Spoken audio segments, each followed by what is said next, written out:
Gentlemen, let's come on very quickly and talk about Nigerian football. Today, the NFF Executive Committee met in Abuja, and let me just highlight a few things of interest to us before we go on to the next thing. The first one has got to be one of the items on the communique. The second one particularly of interest to us. The first one, of course, had to deal with the boards, the leagues, Women League, National League, Nationwide League, and when their tenure will end. It has been an issue for a long time.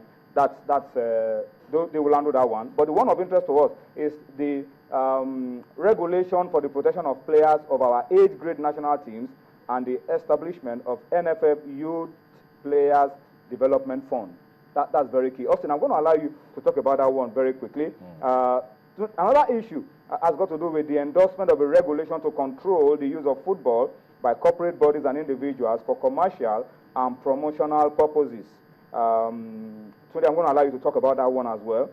This one is of interest. They have proposed code of conduct for all players and officials of all the national teams, starting, of course, with the Under-20 World Cup in New Zealand, and, of course, the FIFA Women's World Cup in Canada. So the players, the coaches, everybody involved with the national team will have to sign a code of conduct to be of proper behavior or based on certain regulations if you want to remain in the national team. The last one has got to be commending the referees. We also want to commend referees on this show.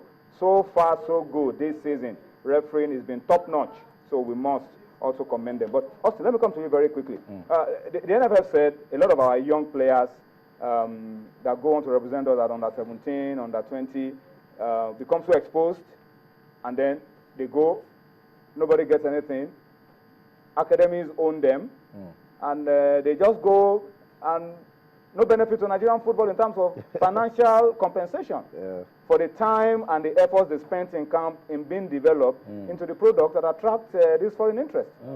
I think that's a good way to go, but there are questions to ask. Why is the NFL just after themselves? You know, why are we not addressing the issue of slave contracts?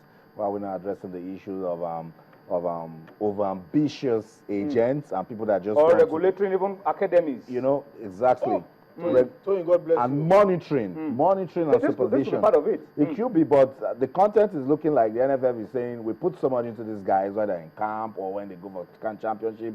There should be 1 or 2 funding coming here and there for the NFF. It's fine, but in the long run, we're after talent discovery and development. That's key for me. So the NFF should look at ways to ensure that this regulation goes beyond just them, but in terms of monitoring players' progress, contracts, agreements, so that a lot of them don't just see like, oh, if I'm leaving from an academy into a club in Sudan, it's progress.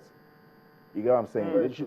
They should look at it like, let us assist. After a tournament, bring players together, let them see value in themselves, realize that they have developed from one point to another, and money at this point, yes, is important, but shouldn't rule your career.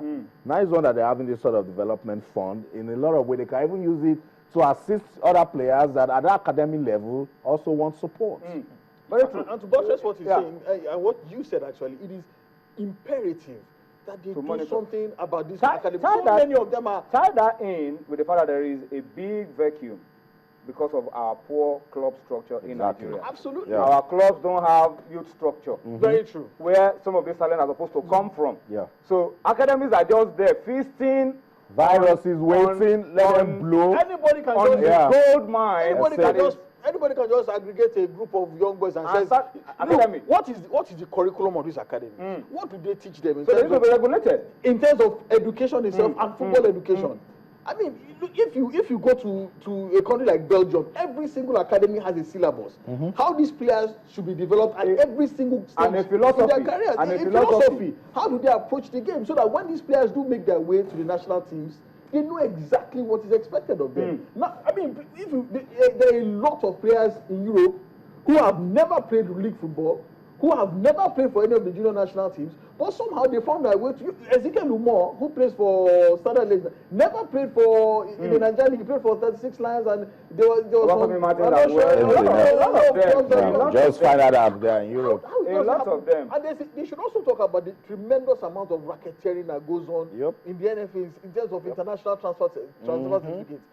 These players get to Europe somehow. a transfer certificate was issued to them by someone. Exactly. How did that happen without the NFF's knowledge? Okay, so these are the real issues, and we're pressed for time now, so we can't really spend all the time on this one. But we will talk about this in details maybe at some other time, and probably we'll want the NFL to explain to us some other details about this. And of course, the next one we won't be able to talk about it anymore because of our the time. regulation and control of football for commercial bodies, and promotional purposes. We'll maybe create time to find out from the NFL what they mean by all of this and how they want to enforce all this control and regulation in the interest of our football. But I think this, my guests have laid it down plainly. Regulation of academies, structure for youth football, proper club structure. These are some of the things that will help us to enforce some of this regulation that the NFF is thinking about. All right, so that's it. Let's go on a quick break now. Austin is here to talk to us about Channels National Kids Cup. We'll go on a break, bring you some information around Channels National Kids Cup, and when we come back, we'll tell you exactly what is happening, how ready Channels is to host Season 7 of the Channels National Kids Cup starting in a few days.